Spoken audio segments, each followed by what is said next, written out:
Amakuru ateye agahinda, amakuru ababaje ku bakunzi ba Vestina na Dorcas. Uyu munsi mwenshi mukoresha poste mugashyiraho imitima imenetse, benshi mwarize, benshi agahinda kabishe kubera ko hari abazaga bomorwa imitima n'indirimbo z'aba bahanzi. Ariko uyu munsi bamaze gutandukana na Irene Murindahabi nyuma yuko ngo barebye ndetse bakaganira bakabona uyu munsi nta mpamvu zihari zuko bakomeza gukorana na Irene Murindahabi, ahubwo batandukana nawe ndetse bagatangira gukora umuziki ku giti cyabo. Ariko mbibutse ko ni Vestina udashobotse cyangwa se ni MI yaraniwe gutanga ibyo aba bahanzi bakeneye. Ese nibyaje nyuma yuko Irene Murindahabi ashimiye abantu bose, ariko aba bakobwa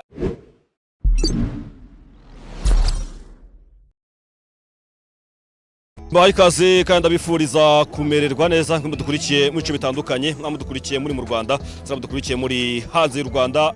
Ni inkuru itugezeho muri aka kanya kubera ko uyu munsi we udukurikiye, wowe ukunda by'umwihariko indirimbo zo kuramya no guhimbaza Imana, by'umwihariko itsinda rya Vestina na Dorcas kano kanya ntago bakiri mu maboko ya MI cyangwa se MI cyangwa Irene Murindahabi, kubera ko uyu nguyu niwe CEO ndetse akaba ari we warebera inyungu z'aba bahanzi inyarwanda muri rusange. Rero bamaze gushyira hanze itangazo rivuga ko bamaze gutandukana na Rebo ya MI cyangwa se ababareberaga mu bijyanye n'imiziki yabo. Batandukanye ni nyuma yuko ejo Irene yakoze ikiganiro agashimira benshi bamufashije mu bijyanye n'imiziki ye, ariko muri batanu yagarutseho abangaba nta bari barimo. Byagenze gute uyu munsi niba Irene atandukanye n'aba bahanzi nyuma yuko aserebuye ko yujuje miliyoni subscription kuri MI? Ese bishimiye iterambere rye, ariko se baba baragiye mu matwi n'abantu by'umwihariko rimwe na rimwe ko hari abantu atabifuza iterambere ry'umuntu muri rusange? Muri 2021 nibwo Irene nabwo yiza akora ikiganiro asobanura ukuntu abantu bamwangishije aba bakobwa, yamaze kugira abahanzi ibyamamare by'umwihariko muri muzika nyarwanda mu gisata cya gospel. Niba uyu munsi bamaze gutandukana nabo byagenze gute? Vestina na Dorcas batangaje ko impamvu batandukanye na Irene bifuza gutangira gukorana nk'abahanzi bigenga, dore ko bamaze kuba bakuru ndetse ikindi bamaze kugira izina wenda runaka, ariko bagashimira ko Irene Murindahabi yagize uruhare kugira ngo uyu munsi abanyarwanda ndetse n'abandi bose baba baramenye abangaba, kubera ko Vestina na Dorcas batangaje ko muri byinshi bagezeho uyu munsi babishimira uwitwa Irene cyangwa se MI, kubera ko yaba ari mu miziki itandukanye, mu miziki bagiye bakora, bagaragaje ko izi ndirimbo nyinshi cyane zagizwemo uruhare n'uwitwa Irene Murindahabi. Kwibukiranye mu mwaka ushize nibwo Vestina yagiye ku rukuta rwe rwa Instagram apostinga amagambo yakoze ku mutima benshi cyane. Ese ni amagambo yabaraje gutera agatotsi hagati ya Irene? Ngo naganiraga na benshi bari hafi by'umwihariko uyu Vestina ndetse n'abamuganiriza cyane, bambwiye ko ari amagambo yapostinze nyuma yuko Irene yaramaze gufata indege akerekeza hano mu Rwanda ahagurutse muri Canada, ariko akaza kuba ashobora kuba Irene atarishimiye ibyo Vestina postinze, dore ko ubwo yamara kubishyiraho Irene ashobora kuba ngo yaraganirije uwitwa Vestina akamusaba kuba yakuraho ya post, dore ko yamaze igihe gito aza kuyisiba nyuma yuko benshi bari batangiye kuyigarukaho ndetse batangiye kuyitanga ibitekerezo mu buryo bumwe cyangwa se ubundi. Ariko turibaza, Vestina yagumye muri Canada, Irene agaruka mu Rwanda, uwo mubano ni umubano umeze gute? Benshi baravuga ati se Vestina amaze gutandukana n'umugabo. Amakuru tuzakusanya duturutse ari Kimironko ndetse na za Kabeza, kubera ko harimo amakuru menshi cyane dukwiriye gutangiza abakunzi b'Urugendo TV, kubera ko na makuru tugikuriho iperereza by'umwihariko gikora abashaka amakuru. Ese byagenze gute kugira ngo etaje ya Kabeza ize kuvamwo umuntu birangire asigaye imahanga? Rero mu magambo Vestina atangaje, benshi iryo bagarutse bavuze ngo uyu munsi ntago tukikorana na Irene, ariko turamushimira. Ariko nanone tumaze kuba abahanzi bakuru, tumaze kuba abahanzi banini, ndetse tumaze kuba abantu bakeneye kuba twakora umuziki mu buryo bwacu ndetse twigenga, cyangwa se umuhanzi uri independent nkuko babyanditse muri statement basohoye. Ariko nabwo ibi ngibi ni isomo rikomeye cyane by'umwihariko ku manager, kubera ko nuzaje kureba amarebo atandukanye yo hanze y'u Rwanda, iyo bagiye gusinyana contract cyangwa se bagiye kujyana amasezerano n'umuhanzi, akenshi bashyiramo clause ivuga ngo nuva muri iyi rebo uzaduha amafaranga na gutya. Muribuka ibyabaye kuri Harmonize ubwo yatandukanaga na Wasafi, byamusabye ko agurisha inzu nyinshi cyane yari afite zigera kuri enye hariya muri Tanzania kugira ngo yishyure Wasafi, kubera ko yari yasabye gutandukana na Wasafi ihagarariwe n'uwitwa Diamond Platnumz. Ariko uyu munsi Emirene nawe ashobora kuba wenda hari uburyo yakoresheje cyangwa se aribyo yumvikanye n'iri tsinda kugira ngo batandukane, cyangwa se kugira ngo babe baganira habe habaho gutandukana. Ariko nujya kureba Emirene ntabwo ugeza postinga iri tangazo, ahubwo rya postingwa n'uwitwa Vestina na Dorcas. Ahangaha naho uri buze kureba kuri post ya Instagram bakoze, ntabwo bigeze bamentioninga Irene Murindahabi cyangwa se MI, ahubwo bakolaboratinze iriya post ari babiri gusa, ahubwo Emirene bamwandika muri text cyangwa se muri caption bakoze. Rero abingibi bigaragaza ko ashobora kuba hari agatotsi kaba karavutse hagati ya MI ndetse na Vestina Dorcas, dore ko muri 2021 mama wa Vestina na Dorcas yaje gukorana ikiganiro n'uwitwa Emi Kinege, bakora ikiganiro ku gihe kaca kubera ko kigiye niho wowe nguyu Emi Kinege yakoraga ibiganiro, ariko nyuma yaje guhinduka igihe n'ubundi. Rero yaje kujyana ikiganiro na Emi Kinege asaba ko Emirene yamusubiza YouTube channel y'abana be, ndetse akaba yajyana byinshi atanga ngo abana be binjije atabonye. Ubwo rero yakoraga ikiganiro yavuze ko Emirene ngo mu byareberera inyungu z'abana be mu by'ukuri ngo nta nyungu na nkeya zigera ku bana be, ngahubwo ngarabarya nkuko nuko yabikoresha avuga ati arya amafaranga y'aba bana. Abana akeneye YouTube channel yabo, ndetse dukeneye no kuba hari amafaranga tugomba kubona aturuka mu bihangano by'aba bana banjye, dore ko ngo bamaze kuba abantu banini cyane. Rero Emirene ubwo yavaga muri Canada agasigayo Vestina, benshi cyane babitinze avuga ngo ashobora kuba yagarutse mu Rwanda, ariko amakuru mfite ngewe 90% nuko uyu Vestina yaje gusigara hari mu miji ya Montreal ndetse na za Toronto, kubera ko ni imiji afitemo inshuti nyinshi cyane. Ndetse anamakuru twagiye tubaza abantu benshi batandukanye, by'umwihariko abasengeye mu rusengero mu minsi yashize, mwabonye amafoto ya Vestina agiye hanze agaruka abaposting ari kumwe na Vestina, abo bantu bavuye gusenga hari muri Canada. Rero aya mafoto yafatiwe nyuma yuko abangaba Vestina asigaye muri Canada nyuma yo gutandukana na Emirene akaruka no mu Rwanda wakaguma muri Canada. Ariko ibi ngibi ni isomo rikomeye cyane by'umwihariko ku bahanzi. Birashoboka ko umu manager ashobora kuba yagushyira muri rebo ye mu rwego kugira ngo akukuremo amafaranga menshi cyane, cyangwa se kugira ngo akukuremo indamu, ariko wowe ukazaguma aho ngaho. Ibi ngibi ubwo Chrisizi yagiranaga ikiganiro n'Igihe ari kuganira na Fosiense na Rugaju Rigani ku gihe sport. Rero Rigani yabigarutseho aravuga ngo buryo nkorana na Junior Giti dukorana nk'abavandimwe, dukorana no mu buryo bwo kugira ngo ngewe na Junior Giti tuwe twatera imbere, dore ko no mu muziki wanjye yamaze gukoramo inzu nziza cyane ihari ya mu karere ka Bugesera, utarashyika aho bita kuri kariyeri cyangwa se kariyeri mu Bugesera, benshi murahazi. Ugeze ku ruganda ruri hari hepfo y'umuhanda hariya hafi muri zira quartier, niho uyu munsi Chrisizi yamaze kubaka inzu nziza cyane akuye mu muziki. Ariko nanone nabukiye tubona ibikorwa bikomeye cyane bya Vestina Dorcas. Gusa twabonye ubukwe bwa Vestina bwabereye hariya mu Ntare Arena, ubukwe bwari bwiza cyane, se bwari bwitabiriye n'ingeri zitandukanye. Ariko nabwo ubu bukwe n'urebureba neza nyuma yuko burangiye, ntabwo kongeye kubona ibikorwa by'aba bahanzi. Ese byagenze gute? Bamwe bakavuga ngo witwa Vestina ashobora kuba nyuma yo gushaka umugabo yaramuje ko yakomeza gukora imiziki, ariko Irene Murindahabi we akamusaba ko bakomeza akazi, dore ko bafitanye n'amasezerano y'imikoranire yuko bakorana nk'umuhanzi na manager. Rero ubwo yamara gukora ubukwe benshi bagiye batanga amakuru, ariko nabo twagiye tuganira twabaza ku bijyanye nuko Vestina amaze gushaka, se nyuma yuko amaze gushaka ko tongeye kubona imiziki y'umukobwa byagenze gute. Benshi bavuga ko uyu mugabo ashobora gukora ati reka iyi miziki ahubwo nkujyane muri business zima zifatika, ati bimbona mukora nta kintu na kimwe mbona byinjiza mu muryango, ahubwo ushobora kuba twafata umwanzuro twatangira izindi business, dore ko umugabo we ari umuherwe, ko afite n'umushinga wabaye uwa mbere muri Afurika ujyanye no kugabanya cyangwa se no kurwanya ubukene, bamwita Idrissa Odraogo. Uyu nguyu ni rwiyemezamirimo akaba ndetse n'umukire wa hariya muri Burkina Faso, kubera ko numwe mu bagabo bavuga ari kijyana mu cya gihugu, ndetse iyo ureba iyo yaje gushaka amakuru kuri uyu mugabo ubona ko ari umugabo umaze kubaka izina by'umwihariko no kubijyanye n'imitungo, dore ko yamaze kuba ari umwe mu afite amamiliyoni menshi cyane. Rero reka dusoreze hano, mbibutse ko tubuze kujyana ibiganiro bamwe mu bakunzi ba Vestina batubwire ko wabyakiriye. Ikindi kandi twihanganishe abakunzi ba Vestina Dorcas nabo batishimiye kuba uyu munsi yamaze gutandukana na MI cyangwa se na Irene Murindahabi, ariko twibukiranye ko Irene afite n'ubukwe ejo bundi, mwitegure kuzabutanze no kuzamushyikira, muzamutwerere bizaba byiza cyane. Genda imbere Ariko nkufana Bruce ngo wabihishe. Bruce uriya twararuhanye ndamuzi.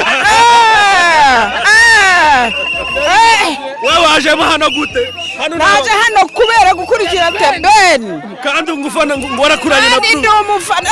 No. En français c'est mes enfants. Abahungu banje. Abana banje. Ngomba kubafana bose. N'abanyarwanda nkabo munyarwanda. None se urabugufana The Ben cyangwa urabufana Bruce? Uyu munsi undi nyuma ya The Ben. Taiga The Ben uyu munsi The Ben. Uyu munsi The Ben. Umwana avutse agafana Bruce Melody byagenda ute? Umwana wafanye Bruce Melody. Byagenda gute? Yabara amahitamo ye. Ariko umwanya wa mbere agomba kuza gufana The Ben ni wanjye ndamubwiye ngo ushobora kubona umukufana Bruce Melody. Umwana? Irambwiye ngo ushobora kubona umukufana Bruce Melody. Ushobora kubana? Umukwe ufana Bruce Melody. The Ben agomba gufanwa number 1. Umukwe wa mbere wawe nicyo cy'ucyambe ngoma kumubwira. None sakabara karimo. Ariko nago mushyushye. Ntabwo dushyushye. Oya nago nakamurare. Uryo ubibeshye. Urabona nipfumba se. Akarimo kamwe ka The Ben tugende. Akarimo kamwe ka The Ben. None umwanya tudashyushye ntabwo nageze ahangaha isaho 10 zuzuye za mu gitondo. Wari uri hano? Ntabwo wambonye. Nakubona gangagira ngo uri umuturage nawe wizira. Uyu munsi dore naraye meze nta kubera The Ben. The Ben waradasinziriye. Nukuvuga ngo uyu munsi ni umunsi we. Ndamukunda cyane. Ni nayo mpamvu nagize gute? Nazindukiye hano. Bruce afite ibitangaza, mwebwe muri ibiki? Ego wabitangaza. Yewe wa mwana we. Buriya rero uriya mwana ufite ejo heza agashimisha abantu, by'umwihariko reba abantu bari ahangaha kubera we. Nazindi nshingano bafite ariko baje kubera we. Kubera The Ben. Wewe The Ben. Mama meze neza. Ndashima Imana. Nawe uri gisamagwe. Cameraman. Vuga ngo Taiga.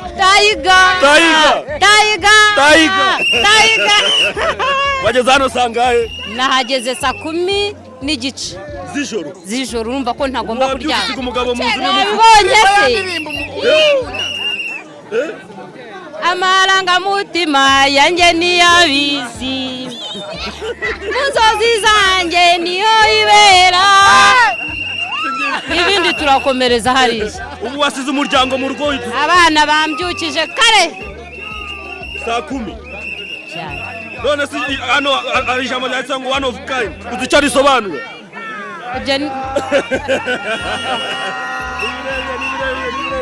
Twagiye Taiga meze fresh. Ikivuga ngo ni ngwiki? Ni Taiga. Ikivuga ni ngwiki? Ni Taiga kwisonga. Oya, one of kind. Papa wacu.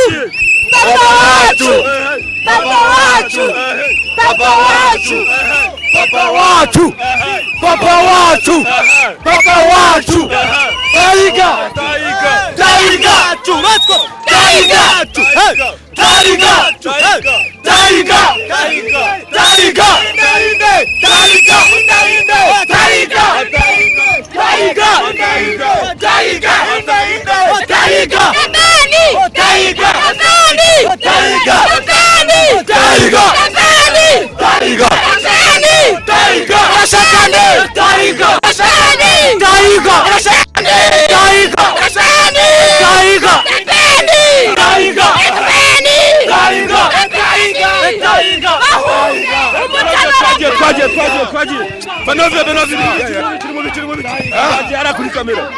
ngo mumeze neza.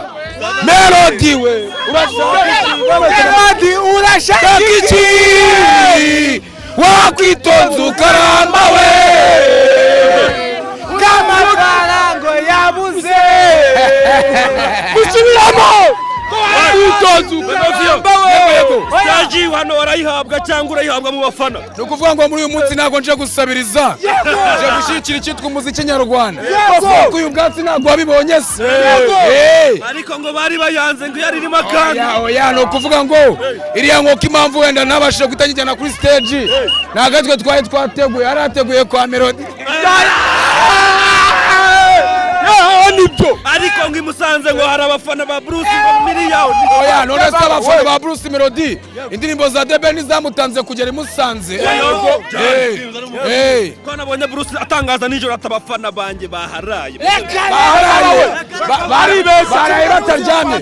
amakuru mfite ngo witwa Kamarade Fagisman yaraye muri Rogi nta nubwo ngo yageze yishyura uwitwa Fagisman ngo yageze arasanga ngo ikintu cyitwa ngo amaroge arahenze ibintu byamubayeho ngo yateye bongi ngo ku kabari bro ko kugera mu isoko kare siko guhaha n'ubundi bagezeyo ariko turakubita ntabwo wanye vibe dufite Melody ikintu ngiye kumubwira Melody urashaka iki wakwitonda ukaramba we umva Munyakazi nave muza kuko ibintu bijya kubera imusanze Tayiga aramushwanya gusa twaje Tayiga kumuri inyuma Tayiga ari imbere Tayiga ahora imbere tugiye kumwe tujya kwica Musanze bro mubanguka namwe mwirebere bigiye kuhaba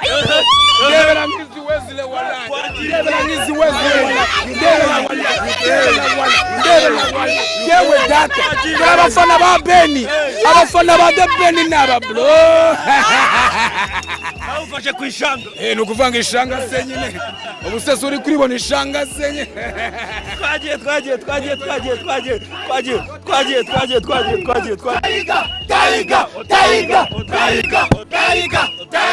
Tayiga turi Kigali bro don't play with me turi Kigali abantu bari kubanga abafana ngo ba The Ben ninga abafana ngo ba akipe nyine itagira abafana. oya uzabaza twebwe ntabwo dufana ntabwo turabakunzi buretse ntabwo turabafana listen ndeba mu maso ntabwo turabafana turabakunzi abandi nta niki abandi n'abafana bafana ibintu bigezweho nyene Melody agezweho bari kumufana agahita avaho agahita agenda indirimbo ze ntizikirebwa batwita ibisamagwe turatuzi akugumaho igihe cyose babwira ariko umufana ibyo afana iyo bitagihari aragenda umukunzi The Ben indirimbo ze eshanu twazumva mpaka yesaje uri kumva ntabwo twebwe turabafana turi Kigali asa nkaho ufite ubwoba isi turi Kigali ntabwo turagira i Musanze ni imyitozo oya amashyashya oya nyiriki oya abandi amavuta mashya ni oili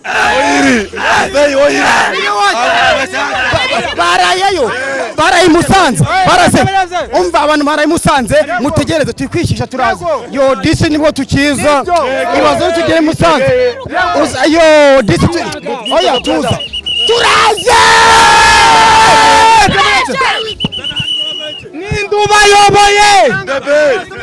nindubayoboye murakoze cyane shyiramo ryajwi twumve umuntu uri gufana muri amasa nkunda ku mutima wanjye wantwayeho n'uruhande bitayiga dufite amavuta macyashya abaraye ntabwo tubitayeho ni yu oyiri mvuga ngo ni yu oyiri The Ben Tayiga waje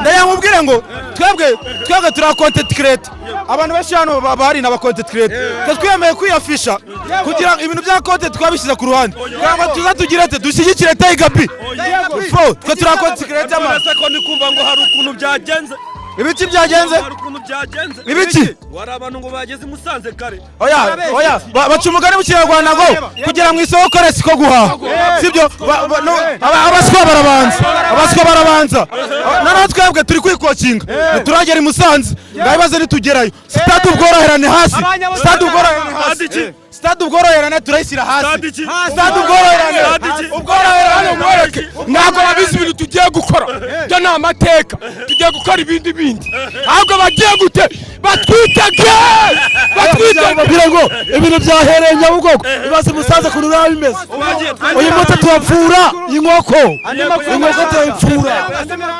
abana abafana ba The Ben abavuga ngo ni one of kind ariko mu by'ukuri bona ko ni abantu bagera hafi bivuze ngo n'abantu 70 buri modoka iraza kuba ifite abantu bake ariko buri modoka ishaka kugendamo abantu bagera ku bantu 70 ni mabisi ari hano menshi cyane n'abafana benshi bari hano uretse aravuga ngo nkunda The Ben kubera ibi ngibi ariko hari n'abakunzi ba The Ben barahangaha hashigiye kinini urugero TV tubagezaho ibigano bitandukanye kubera ko tugiye kumanukana nabo guturuka hangaha mu Nyabugogo benshi mwageze mu mujyi wa Kigali mwahuriye hangaha benshi mwageze muri Kigali mwibiye hangaha ariko uyu munsi tugiye kuba twamanuka mu karere ka Musanze kuri stade ubworoherane.